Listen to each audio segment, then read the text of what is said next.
Kada mo sila nagbabayad ng tubig. Tignan mo, sinasayang nila yung tubig dito sa Feliciano ko. Ayos ako, ah.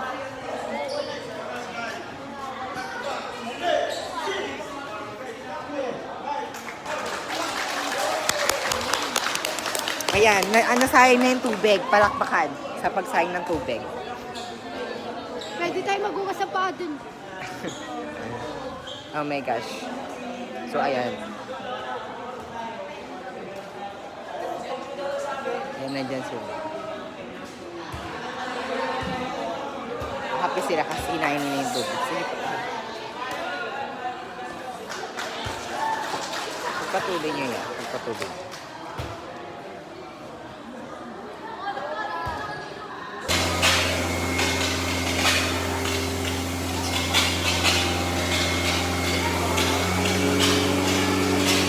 So, wala na kaming pag-practicean, guys.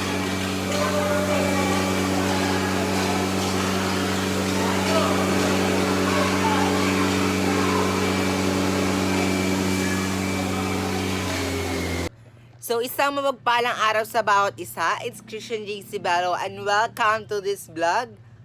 Alright. Over naman sa alright. So, ngayon, Sabado ngayon. Ano ngayon? Sobrang init naman. Parang di na ako nag-grade 2. Diba tayo?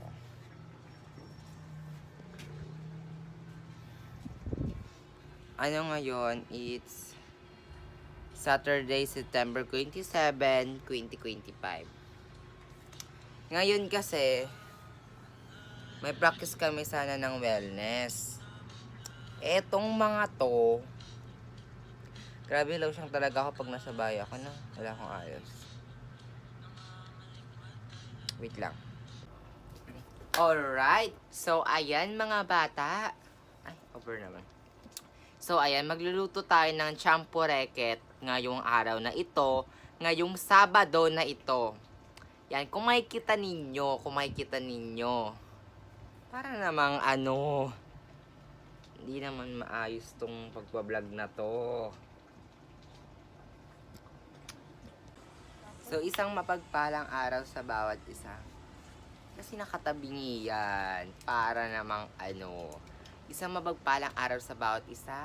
Ngayon ay nandito ako sa bahay at wala kaming practice ng sayaw sa wellness. Kasi bawal yung mga member ngayon ng wellness sa MHS. Mga ligwak sila ngayon muna sa practice. So, ako naman as a student, okay lang naman sa akin na mag-vote sila na no. Okay lang yun, wala namang problema. Yung pinopoint ko lang, ang ganda ng araw ngayon, ang ganda ng panahon. Ngayong Sabado. Tapos ganito lang, sasayangin lang. Sa bagay kasi, may iba-iba rin naman tayong kinakaabalahan. Hindi naman lahat available ngayong araw na ito. So, nawain na lang natin. So ngayon, tignan nyo, nagluluto kami. Ang hirap talaga. First time ko lang to na nandyan kayo, nanonood kayo. Thank you very much for your all support. Because I really appreciate naman diba? And Christian J. Cibalo, okay mag-alala, Christian J. Cibalo will be provided all. At saka, nandito tayo.